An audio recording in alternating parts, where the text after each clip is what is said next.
Hello coders, I hope you are coding well. In the previous video, we created mark attendance method in our Spring Boot application. And in today's video, we will create a method to convert the attendance entity to the DTO. And then we will create attendance controller and we will complete our mark attendance API. So let's get started. So in our Spring Boot application, first of all, we need to create this getDto method, and to do this we will open our attendance entity, and in this class we will start writing a new method, and this method will return attendance DTO, and we will import it from DTO package, and we will name this method as getDto. And in the body of this method, first of all, we will create a new attendance DTO object, and we will name this as DTO, and we will initialize this with new attendance DTO.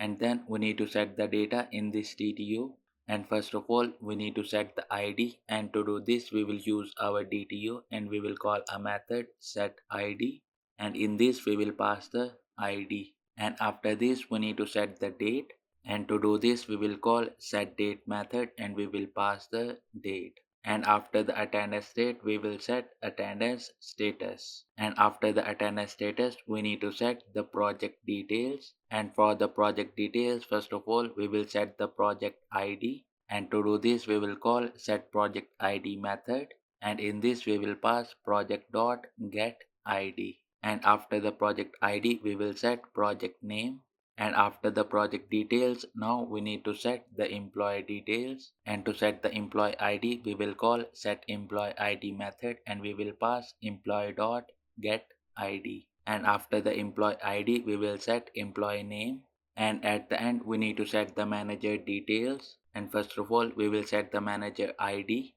and after this we will set manager name, and after this we will write a return statement and we will return DTO from here. And with this our getDto method is completed in the attendance entity, and now we need to create attendance controller and we need to complete the mark attendance API. And to do this we will right click on this controller package and we will choose a new Java class, and we will name this class as attendance controller.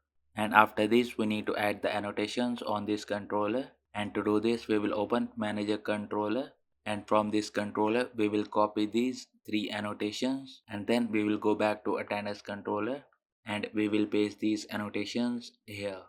And after this in the request mapping we need to update the controller URL, and after API slash we will replace these managers with attendance, and after this we need to inject attendance service in this controller, and to do this we will use @autowide annotation, and then we will write private and then we will mention attendance service, and we will import it from our service package and we will name this as attendance service. And after this we need to create an endpoint to mark the attendance, and to do this we will again open manager controller, and from this controller we will copy this method, and then we will go back to attendance controller, and after this we will paste the copied code here. And after this we need to update the method name and we will replace this getAllEmployees by project with mark attendance, and in the request body we need to accept attendance DTO, and to do this we will replace this long with attendance DTO, and we will import this DTO from our DTO package, and after this we will name this DTO as DTO.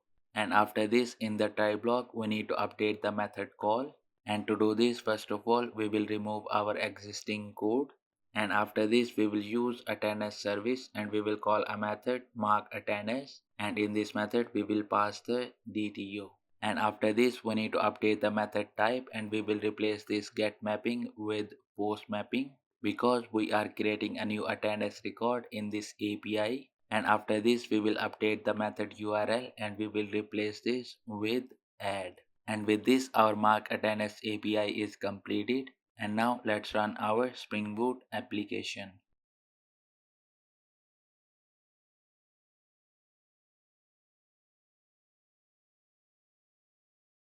And as you can see our application is up on port 8080 without any errors. And that's it for today's video. In the next video we will test this mark attendance API in the Postman. And after this we will write the code to call this API from our Angular application.